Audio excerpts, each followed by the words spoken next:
Hi everyone, Alia back here. Thanks for joining me on my channel. I'm coming today with this project share, this cute, tiny, little, adorable field notes size TN insert.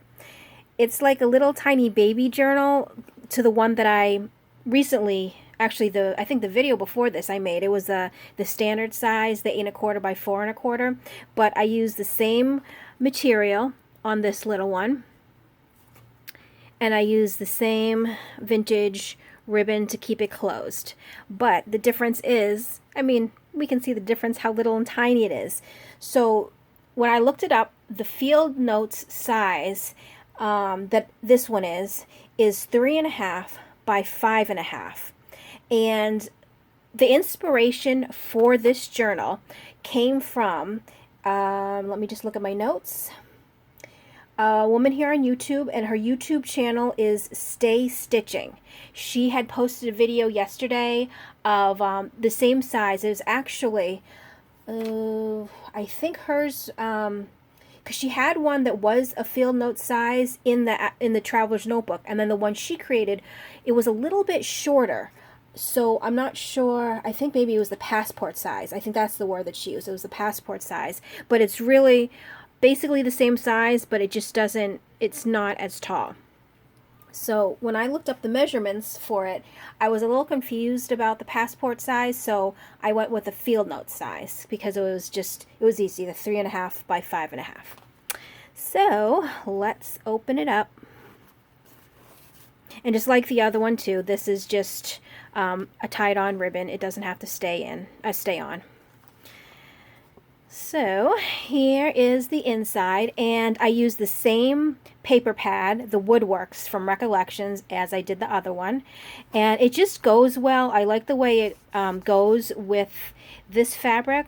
However, this fabric also goes with the, I think, goes with the, oh gosh, what is it again? English Rose Garden. So I will probably be making another one very soon with a nice outside fabric cover, and then use that for the paper pad. So going on the inside, here I've just made a little collage tuck spot. I have some of the ribbon, not the ribbon, the material to make a fabric ribbon. I have some burlap ribbon, and of course a vintage button. And then here behind there, this is a also vintage book page. And then we have 2 tags, and I backed all the tags with some sort of tea-dyed paper. Some of it's lined, some of it's plain. These two happen to be lined, and then I sewed around this one. So this is tucked right back inside. And this one, as small as it is, there actually is plenty of room to do some journaling. So one thing I was a little nervous about was, when I'm creating a smaller one, is there going to be space for journaling? But if you think about it, I mean, look it. So you have your pen, and you're writing, and you're writing, and you're writing, and you're writing. So here, it's plenty of space. Even though it's a smaller version, there's still plenty of space. And the other reason why I like this size, and I might be doing more, is because since it comes with a ribbon, if you don't have a Traveler's Notebook that's this size, maybe you only have the standard size ones, this is so small, once the ribbon is on it, you can really just throw it in your purse or your backpack or your bag or whatever and take it with you. It's very travelable. Travelable. I don't know the word I'm looking for. It travels easily. How about that? So where was I? Okay, so and everything in here is tea stained. And here's the first vintage book page, and I wanted to do something a little bit different. So this funny little eyelash trim, this fuzzy, not funny, fuzzy, I just kind of gathered it up and attached it on the side there. Just, you know, for some interest, so it's not just a plain boring page. Okay, and then this part flips out, and here you have space for journaling. We have a little pocket here. This tag has lined paper on the back of that, and it's sewed on. And this one's nice because you can tuck more things in there, and then you can journal about what's in here. So, and then plenty of journaling space on this side too. And so here we have another fabric ribbon, and on the bottom I've just put some more of the eyelash trim with a vintage button. And then here I used some of the material to make a little pocket, but the pocket is sewn onto cardstock, so it's a little more sturdy. And then we have a little paper flower. Put another vintage button there. And then here's one of 3 kind of like little bookmarkers or journaling tags. It has the nice eyelash trim there, and on the back I put the lined paper, so you can also journal on the back of it as well. So when you close the book, see, you can see all these here. And really, if you don't want to use them in the journal, you don't have to. You can use them as a bookmark. You can take them out. You can do whatever you want with them, especially if you don't want the overhang at the top. Up to you. Personal preference. So here is another vintage book page. And this one is just kind of cool. It's in French. No, it's not French.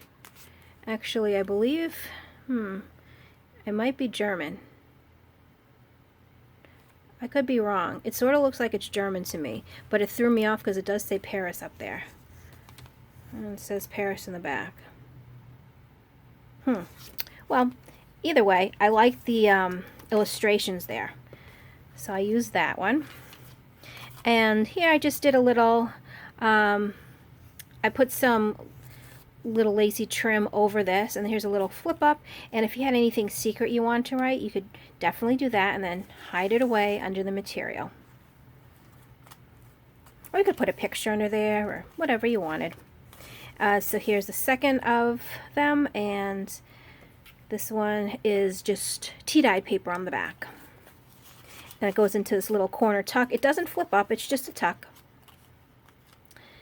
And moving on, and here I just did this different. Instead of putting on the side, I put it along the top because it was kind of puffy and it fit perfect, and I just liked the way that looked.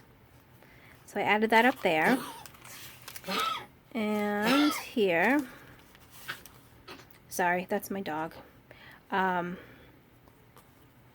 We have some lined paper sewn on the back of this, and there's a little side tuck here, which brings us to the middle of the signature.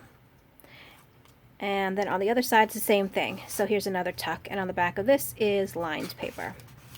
So plenty of spaces to journal, or put pictures, so you don't have to journal. Another fabric ruffle. Oh my, you okay over there? And here's the third of these bookmark tags, and I like this one on the bottom. I love the way the drops of the tea stain that. And then that's another corner tuck, not a flip up. And moving along here, this one, it flips out, and I left this blank. I was going to put some either a pocket or some coffee dyed paper on it, or well, I should say tea stain paper, but I thought this would be a nice place to put some photos maybe, or journaling, so I left that blank. And then it closes here, and I put a little trim on the edge there. And here's the other side of the vintage book page. And here's another pocket that I did, and this is same, just like the other one. It's sewn onto cardstock, same material as the cover, same paper flower. And I used these flowers because I just felt like the colors of them went really well to tie the book together. And here is another tag, and I've just put some tea stain paper on the back of that one. And this one, another ruffle, and then I just put the 2 buttons on the top and then that on the bottom.